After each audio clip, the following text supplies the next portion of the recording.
à mes filles, Sophie, Chloé, Céline, Héloïse, Margot.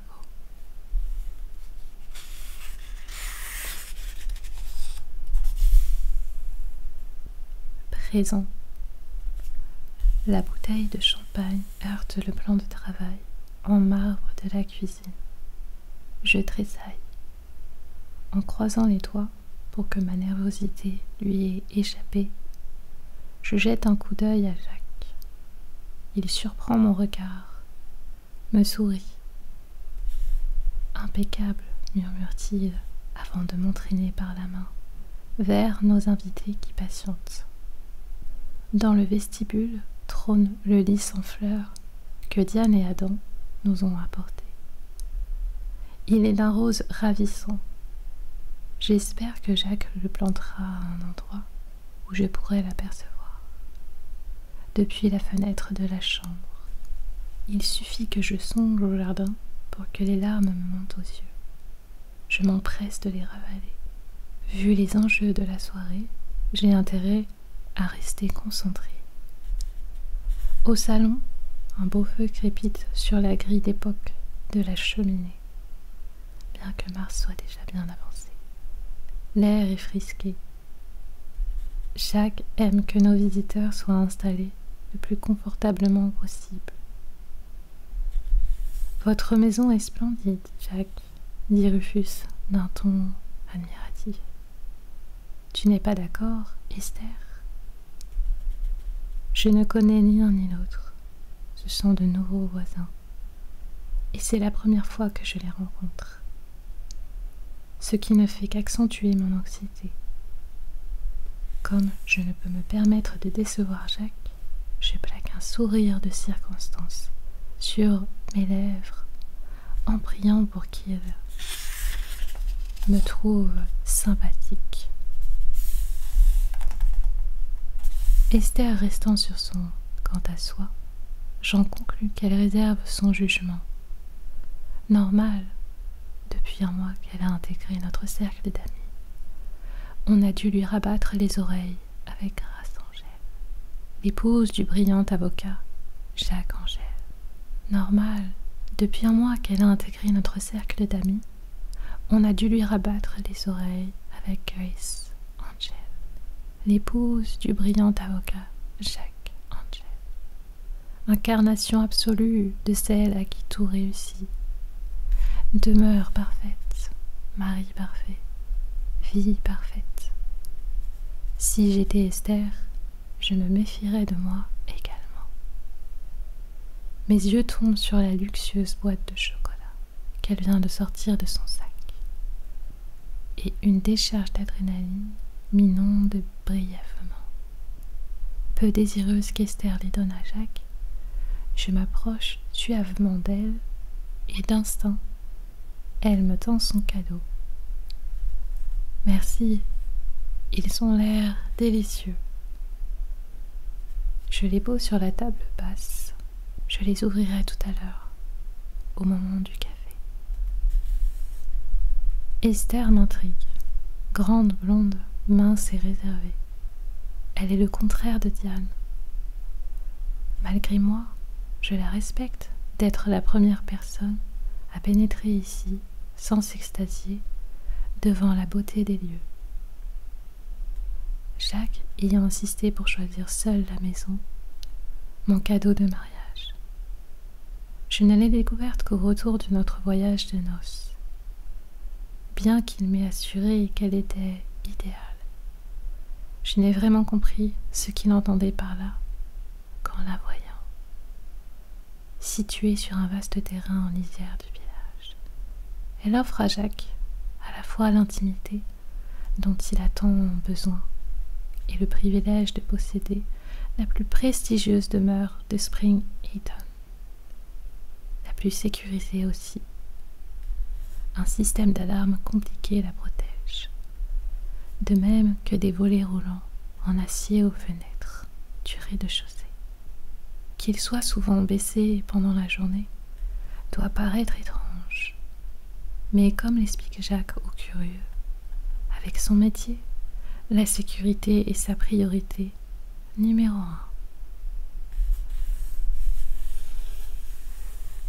Bien que de nombreux tableaux ornent les murs du salon, les gens sont en général attirés par la grande toile suspendue au-dessus de la cheminée.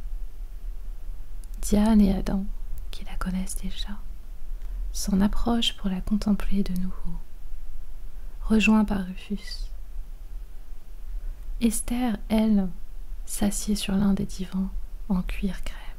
« Extraordinaire !» s'exclame son conjoint, fasciné par les centaines de touches minuscules qui constituent l'essentiel de l'œuvre. Il s'appelle Luciole, lance Jacques, en notant le muselet de la bouteille. Je n'ai jamais rien vu de tel. C'est Grace qui l'a peint, signale Diane. Épatant, non? Vous devriez voir ses autres créations. Se rengorge Jacques, qui libère le bouchon tout en douceur. Elles sont superbes. Il y en a ici? Demande Rufus, avec intérêt, en observant les alentours. Non, elles sont accrochées ailleurs, dans la maison. Seul Jacques a le droit de les admirer, plaisante Adam. Avec Grace, n'est-ce pas, chérie? Rebondit Jacques, tendrement complice. Ils ne sont que pour nous. Oui. Je détourne la tête. Nous rejoignons Esther sur le divan. Et Diane piaille de plaisir quand Jacques verse le champagne dans les flûtes. Elle me dévisage. Te sens-tu mieux? S'enquiert-elle avant d'ajouter à l'intention d'Esther. Grace n'a pas pu déjeuner hier avec moi parce qu'elle était souffrante. Juste une migraine, je tempère. Malheureusement, elles sont chroniques, intervient Jacques, avec une mine compatissante. Dieu soit loué, elles ne durent jamais longtemps.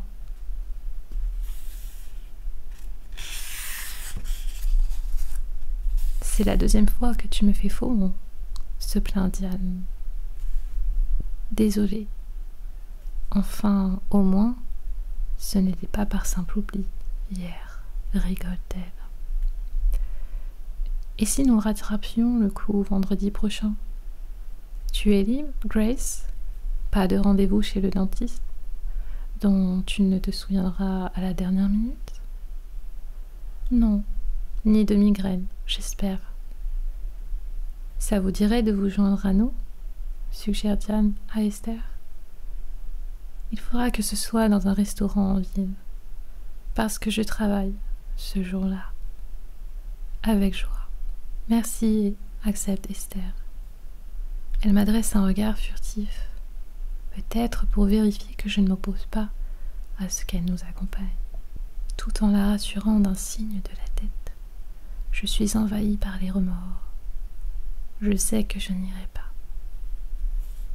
Jacques demande un instant d'attention et porte un toast à Esther et Rufus, à qui il souhaite la bienvenue dans la région. Je lève mon verre, avale une gorgée de champagne. Les bulles pétillent dans ma bouche et soudain, je suis bien. J'essaie de savourer la sensation, mais fugace. Elle disparaît aussi vite qu'elle a surgi. Je considère Jacques, qui parle avec animation à Rufus, rencontré au club de golf avec Adam. Il y a quelques semaines, ils lui ont proposé un parcours ensemble, après avoir découvert que Rufus excellait au golf, mais pas assez pour le battre. Jacques l'a invité à dîner avec Esther. Je n'ai qu'à les observer pour saisir qu'il désire impressionner le nouveau venu. Il est donc important que je séduise sa femme. Ce ne sera pas tâche facile. Si Diane m'idolâtre, Esther semble plus complexe. Je m'éclipse afin d'aller chercher à la cuisine les canapés que j'ai concoctés un peu plus tôt et pour mettre la dernière touche au repas. L'étiquette. Jacques est pointilleux à ce sujet. exige que je ne m'absente pas trop longtemps. Aussi, je m'empresse de battre en neige les blancs d'œufs qui attendent dans un saladier avant de les ajouter à la préparation du soufflé déjà prête. Avec un coup d'œil nerveux à la pendule, je place le mélange dans des ramequins individuels, puis les enfourne au bain-marie. Je vérifie soigneusement l'heure. Un instant, une bouffée de panique me submerge, à la perspective de commettre un faux pas. Mais, me rappelant que la peur est mon pire ennemi, je m'exhorte au calme et regagne le salon avec mon plateau d'amuse-gueule. Je les présente aux uns et aux autres, reconnaissante pour les compliments unanimes, parce que Jacques n'aura pas manqué de les entendre. Ça ne loupe pas. Tout en me gratifiant d'un baiser sur le sommet de la tête, il convient avec Diane que je suis une excellente cuisinière. Je pousse un infime soupir de soulagement, bien décidée à progresser auprès d'Esther. Je m'installe à côté d'elle. Voyant cela, Jacques attrape de ses doigts élégants le plateau de canapé. « Repose-toi, chérie, tu le mérites, après tout ce que tu as fait aujourd'hui. » « N'exagère pas, ce n'était rien, je proteste. » Mensonge, ce que Jacques sait pertinemment, puisque c'est lui qui a arrêté le menu. J'entreprends de poser à Esther les questions de rigueur. S'est-elle habituée à la région? Inquiétée à l'idée de quitter le Kent? Ces deux enfants se sont-ils habitués à leur nouvelle école? J'ignore pourquoi, mais que je sois aussi bien renseignée a le don de l'irriter. Conséquence, je mets un point d'honneur à m'enquérir des prénoms de ses fils et filles, bien que je les connaisse. Ils s'appellent Sébastien et Aisling et ont 7 et 5 ans. Je fais comme si je n'étais pas au courant de leur âge non plus, consciente que Jacques surveille mes moindres paroles. Je devine qu'il se demande ce que je mijote. « Vous n'avez pas d'enfant, n'est-ce pas ?» lâche Esther sur un ton qui est plus affirmatif qu'interrogatif. « Non, pas encore. Nous souhaitions profiter un peu de notre vie de couple, d'abord. »« Depuis combien de temps êtes-vous mariés ?» répond-elle, apparemment surprise. « 1 an. » « Ils ont fêté ça la semaine dernière, » précise Diane, entendant sa flûte. « Et je ne suis pas encore prêt à partager ma ravissante épouse, » rigole Jacques, en la remplissant. Durant une seconde de distraction, je contemple une minuscule goutte de champagne qui a giclé sur la serge de son pantalon immaculé, au niveau du genou. « Pardonnez mon indiscrétion, » reprend Esther. « Mais l'un de vous deux a-t-il été marié avant ?» J'ai l'impression qu'elle souhaiterait qu'on lui dise oui, comme si l'existence d'un ou d'une ex tapis dans l'ombre pouvait entacher notre apparente irréprochabilité. « Non, » je réponds, « ni Jacques ni moi. » Elle dévisage ce dernier et je me doute qu'elle essaie de comprendre comment un aussi bel homme a réussi à rester libre aussi longtemps. Sentant le poids de son regard, il la régale d'un sourire bonhomme. J'avoue que, à 40 ans, je commençais à désespérer de jamais trouver la femme idéale. Mais dès que j'ai vu Grace, j'ai su qu'elle était celle que j'attendais. C'est tellement romantique, soupire Diane, qui a déjà eu droit à l'histoire. Je ne compte plus les dames que j'ai présentées à ce célibataire endurci. Aucune n'a eu l'air de lui plaire, jusqu'à Grace. « Et pour vous, Grace ?» m'a demandé Esther. « Ça a été également le coup de foudre ?»« Oui. » Bouleversée par ce souvenir, je me relève un peu trop vite. Jacques tourne vivement la tête dans ma direction. L'essoufflé, je me justifie d'une voix calme. Ils doivent être cuits. Tout le monde est prêt à passer à table. Aiguillonnée par Diane, qui assure que ce genre de plat n'attend pas, nos convives vident leurs verres et se dirigent vers la salle à manger. Sauf Esther, qui s'arrête en chemin afin de contempler Luciole. Quand Jacques s'attarde à son côté, au lieu de l'inciter à suivre les autres, je suis soulagée que mon entrée soit loin d'être prête. Sinon, l'angoisse me mettrait au bord des larmes. D'autant qu'il a entrepris d'expliquer les différentes techniques auxquelles j'ai recouru pour le tableau. Lorsqu'au bout de 5 minutes, il rejoignent Adam et Diane, mes soufflets sont dorés et gonflés à la perfection. Tandis que Diane se pâme, Jacques me sourit depuis l'extrémité opposée de la table et proclame à la cantonade que je suis vraiment très adroite. C'est l'heure de soirée comme celle-ci que je me rappelle pourquoi je suis tombée amoureuse de lui. Charmant, amusant, intelligent. Il sait exactement quoi dire et comment le dire. Esther et Rufus, venant d'arriver dans le coin, ils veillent à ce que la conversation leur profite, afin que nos nouveaux amis récoltent des informations susceptibles de leur être utiles. Ils poussent Diane et Adam à parler d'eux-mêmes. Dans quel magasin ils font leurs courses, quel sport ils pratiquent, bien qu'Esther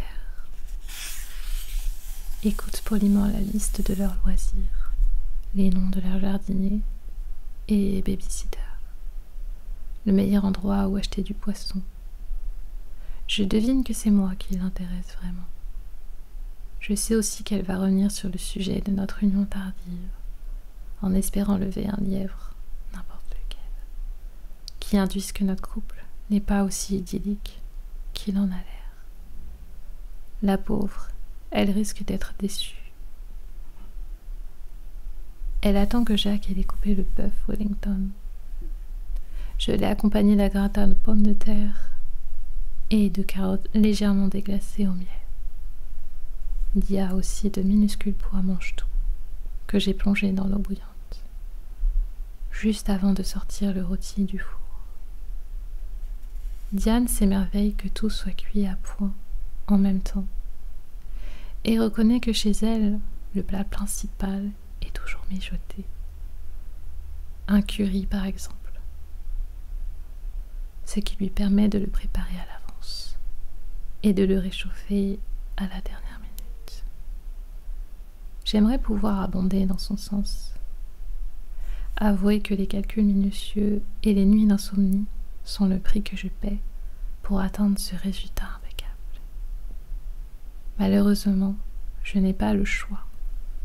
Il est inenvisageable que je serve quoi que ce soit d'approximatif.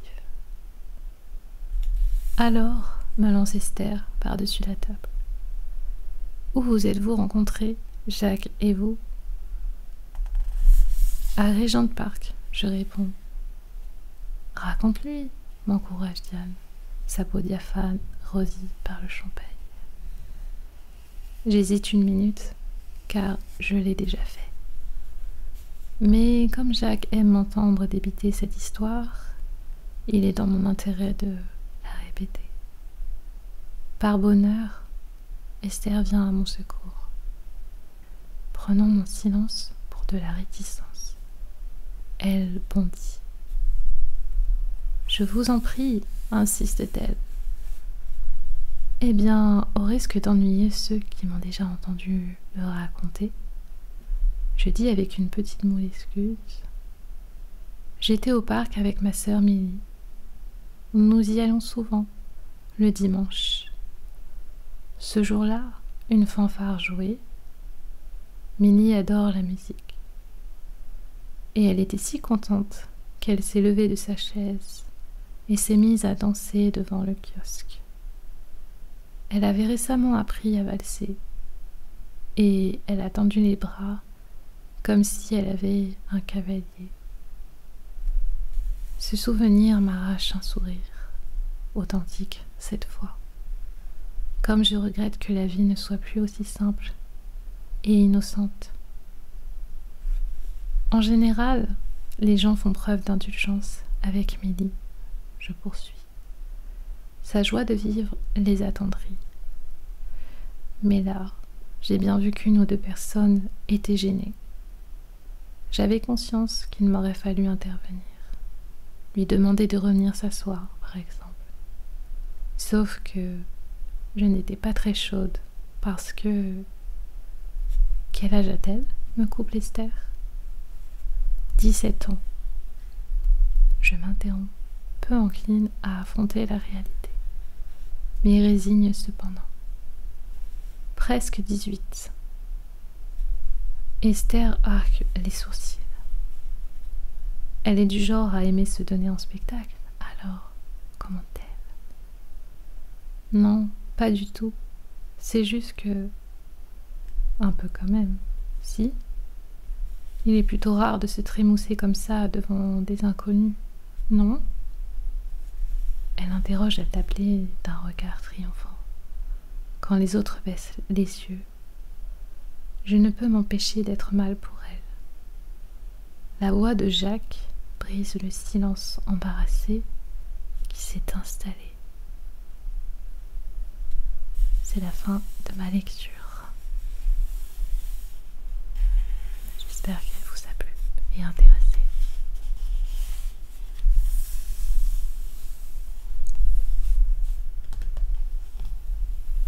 Et qu'elle vous a permis une détente pendant une petite demi-heure.